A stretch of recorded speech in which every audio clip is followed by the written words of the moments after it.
Sanibonani guys, igama unqobile niphathela amazwi la eNimba ngomhla ka-30 March. Guys, uNomfundiso benozwi elinzima, baqhubekile-ke nokugeqa amagula nokuxexebula iy'ngqoqwa zey'londa zakudala. Namhlanje-ke wonke umndeni usale ukhexile emva kokuthi bakhiphe iy'gaxa zey'mfihlo ebekade bey'gqibile sonke lesi sikhathi. Uqhubekile-ke guys uNomfundiso washo ukuthi mfowethu ndiyakunyanya. Wathi uyandinyanya? Wathi ewe, uyazi ndiyakuzonda. Wathi usunesikhathi esingakanani unalowo muzwa ngami? Wathi kakade, seloke wena ninotata nindiphendukela nindihlwitha okufanele mna.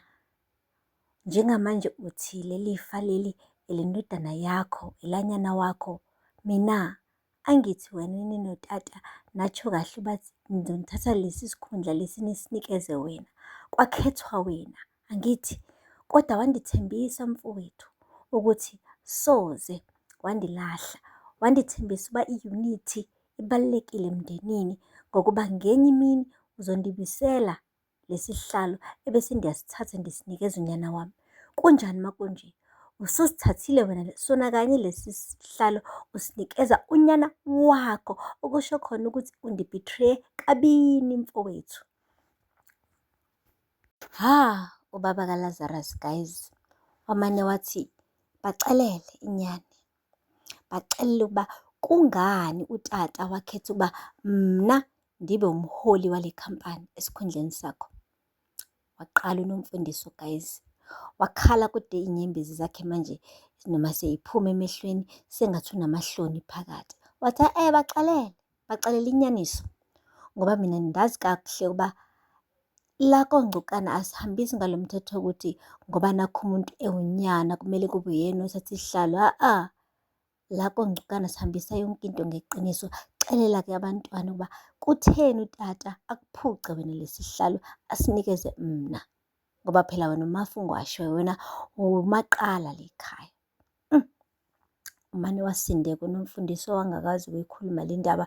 Kwawuyena ubaba kaLazarus ondlala itafula guys, abatshela bonke abantwana ukuthi kwenzakalani vele.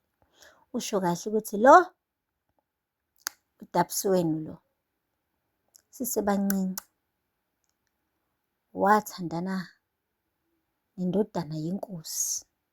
Le ndodana yenkosi eyayisanda ukubekwa ngisho esihlalweni sokuthi ibe inkosi, ibe next king.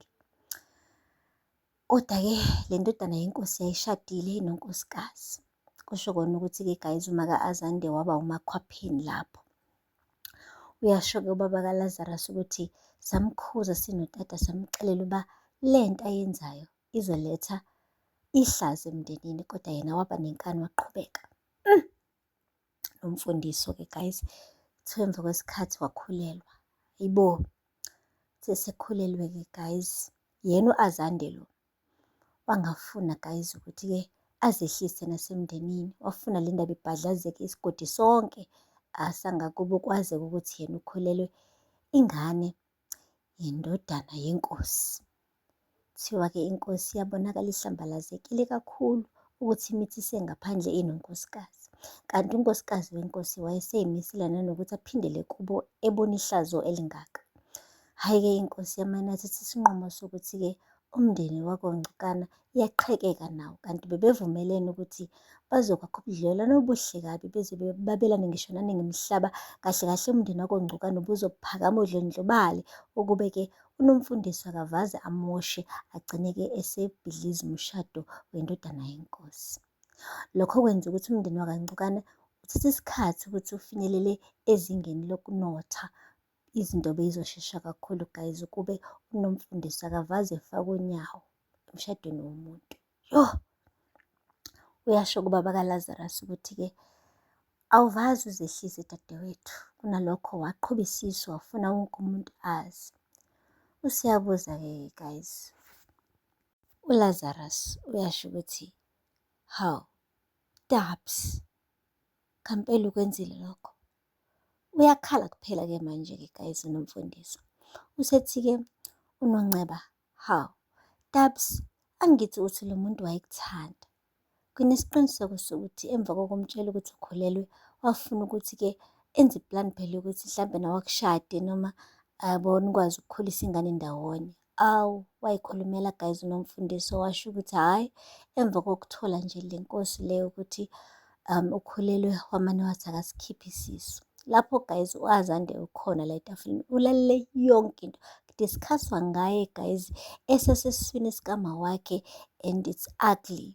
Bengazi nanokwazi yena ukuthi uzalwa ebukhosini. Kwafihlwa nje yonke le nto le ngoba phela-ke kwakuyihlazo. Guys, akupheli-ke lapho. Ubuzile-ke guys noZoleka ukuthi hawu, yingakho nje ugcina ungavazi uphinde ushade empilweni yakho. Wamane wakhala guys uNomfundiso wakhetha ukuphuma ahambe endlini ngoba ngempela le mibuzo nayo ifana njengokuvuvuzela usawoti esilondeni, ayisizi ngalutho. Hhayi-ke guys, emva kwalapho-ke umndeni wahlala phansi-ke bazama ukuxoxa-ke, baxoxisana ngale ndaba le isimane yaphuma. Hhayi, kodwa kuyashiwo ukuthi uNomfundiso akaphumi endlini, uloku ey'valele lokho akadli, akaphuzi manzi. Hhayi, ugirl uyagowisha ngathi le nto isiqale phansi ibikwenze kanje kudalo eminyakeni eminingi yadlula.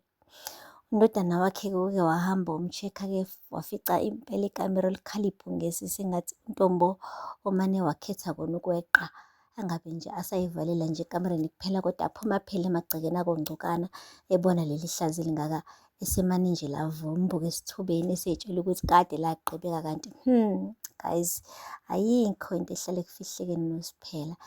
Yeyi, kuke kusho ukuthi everyone have skeleton in their closet, kodwa lawo ma-skeletons have a way of showing out. Guys, akupheli-ke lapho le komabandla. Ugirl phela ugcine ehambile-ke emaphathini ebusuku eqengisha udonga kubo uYanga. Uthe ebuya-ke hhayi izinja zakhonkotha-ke uHlathi kwasho ukuthi unobuthongo obulula wagcina impela esephuma emnyango nesiqwayi ebuza ukuthi ubani lo? Kwathi nya, wathi ndithi ungubani lo la emzini wami? Kwathi nya.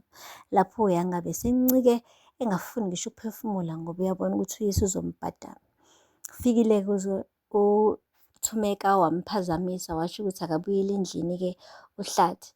Hhayi, noHlathi wabuyela-ke endlini okwenza ukuthi uYanga agcine ethola intuba yokungena. Uthe mengena kunina kodwa wasola ukuthi khona ukunuka santongwana, embuza nje imibuzo eminingi ukuthi ufunani ephaseji lasendlini ebusuku kangaka. Waqamba amanga wathi uzwe inja ikhonkotha waphumela emnyango. Uthi awusabi yini wena ebusuku? Wathi hhayi mama, ngicinganga ndimane ndenza nje. Yo guys, ngoba abantwana. Kanti ngaphansi kwale gawuni khona isigqebhezana guys esisketi esi-bisexual. Uthi uyabheka, hhayi i-makeup idla umunyu enganeni, ishaye ngisho i-baby hair. Hhayi bo guys, angiphathi cleavage. Kodwa ugqoke igawuni-ke leya beyifaka emgqonyweni ukuze phela abazali bengaboni, batshela ukuthi nje ugirl bekadelele kanti and uthole nane-message-ke ngathi usene-boyfriend uYanga. Isho i-message ukuthi what a night. Hhayi bo guys, and nje ugirl ngendlela bekade ebukeka ngayo ebusweni bengazi le nto usazoyenza futhi ngoba ibimnandi kuyena. Ngathi umndeni-ke guys wakhe kuzomele usheshe ngampela uyifakele iy'popolo le ndlela ngoba ayizuphethe kahle, naye uzogcina impela-ke esiba nengane ezomane iqhamuke nje esithubeni agcine isafarisha njengoba nje unina uThumeka esafarisha nje kangaka ngoba naye wangena emshadweni efuna nje ukuthi nje aphile impilo emnandi kanti guys, into engesiyona yakho yeyi yomhluzi wempisi. Yeyi, so naye-ke uYanga akafocus esikolweni angafuni ugcina efana nonina ngoba kuyimanje uThumeka akazi nanokuthi uzotholani kule divorce. uHlathi akafuni ngisho nanango-50% wenkampani yakhe. uNtombo akasabuthi qotho ubuthongo ebusuku, uyahlanganisa uyathatha uyabeka, akazi ukuthi after this divorce ikusasa lakhe limphatheleni. Guys, aphela lapho-ke amazwibela namhlanje. Ningakhohlwa ukusubscribe nilike nikhomente. Until next time, bye. Sanibonani guys, igama uNqobile niphathela amazwibela eNimba ngomhla ka-30 March. Guys, uNomfundiso benozwelinzima baqhubekile-ke nokugeqa amagula nokuxexebula iy'ngxoxo